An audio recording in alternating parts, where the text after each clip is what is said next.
I think that Shurley English is powerful because it uses so many different methods. And the brain-compatible instruction approach, to me, is the highlight of everything that we do, largely because what we now know, we have proof, we have pictures that show how the brain is actually learning, so that when new stimuli enter, we can picture it, we can see it on a monitor, and that's through functional MRIs.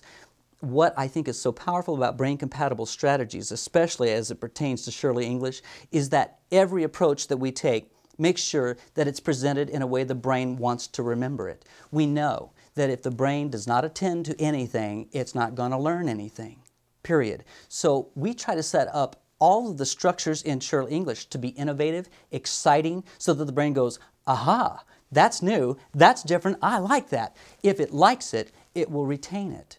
And so as we continue to work through each process, we know that it's going to be layered systematically. Every step builds upon the step prior. And that's also a very important point to make about the difference between Shurley English versus traditional curriculum. We know that if we don't apply it in a way that makes sense to the brain, it's not going to stick. I think that Shurley English is a sticky curriculum, simply because when we teach the parts of speech, we do not separate those skills. We want to make sure that if you're teaching nouns, you also have to teach verbs. Otherwise, we can't talk about the core of the sentence.